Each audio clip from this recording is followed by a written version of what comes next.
Bud Light's still taking a lot of heat? Are people still losing their minds over the Bud Light thing? So weird.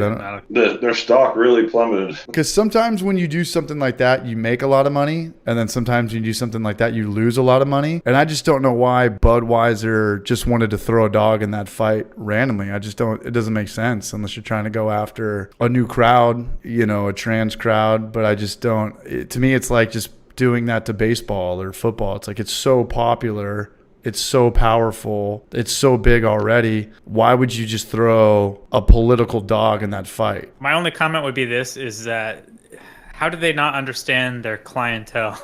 Exactly. That's what I was saying. You're only going to lose in that situation. And it seems kind of late in the game, right? I feel like everybody was uber political maybe like 2 or 3 years ago when everybody was just losing their minds and everything's gotten cool and mellowed out. And then Budweiser out of left field is just like, nope, not today. Here we go. Some people are going to boycott Bud Light or Budweiser forever. I never bought it to begin with, but if it's there at a bar or it's there at a wedding and it's free, hell yeah, I'm going to drink it. I would say my thing's not even that. It's like you're just impeding your business. Like you're segregating your business. It's only a lose situation. And it is a weird thing. I think everybody thinks Budweiser's like this far right Americana brand. It's a Brazilian company. It's a Brazil brand now. They sold out. America sold out to the Brazilians years ago.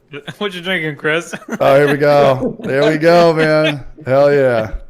That's amazing. Shout out to Chris, man. No, Chris. I love it, man. I like Eric Nelson's stance. So I boycotted Bud Light my whole life. So he was doing it before it was cool. Yeah. It was been water since day one. Budweiser took a huge risk and failed. It was a huge risk and it was a fail if you're looking at it from a financial standpoint. And if I'm a shareholder, even a small shareholder in Anheuser-Busch? Yeah. AB InBev, is that who it is? Yeah.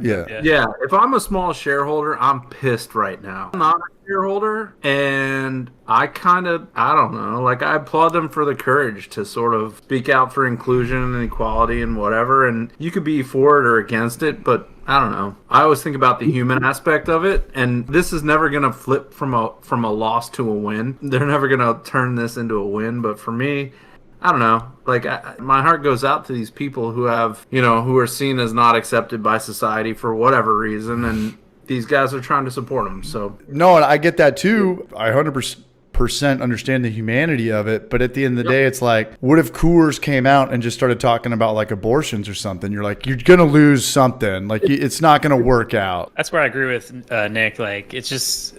Don't even go there, I guess. Yep. Like I was going to say, and not only are you going to like probably segregate who's buying your product, but at the same time, like from a business aspect, none of them are doing it from the humanitarian portion. Like especially a business that big, they're doing it for the money. 100%. They make it seem like, it's a but PR they don't move. care. Yeah, they don't give a fuck.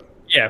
Okay, fair point. Yep, I get you. And if they really wanted to support a cause without politicizing it, they could make an anonymous donation. 100%. Yeah, it was exactly like the Chris Rock joke talking about the Lululemon pants. He's like, I go in there and everywhere on the wall it's written like, we don't support racism, we don't support bigotry. He's like, I don't give a fuck. You guys sell $100 yoga pants. You hate somebody. Right. You hate the poor. All this stuff is just kind of geared towards making money. And another thing about the Budweiser thing, though, back in the day, or not back in the day, but a couple of years ago, it was like if there was a Me Too movement going on or women or civil rights something, if you didn't denounce it, if you didn't talk about it, say like, hey, like our brand doesn't support this shit, you would take heat, right? Like you had to just come out and post a black square or talk about how, women are treated so good at your place. Because if you did not denounce it, people would look at you on the other side of that. But Budweiser, like there was none of that with this. They just kind of threw that out there. And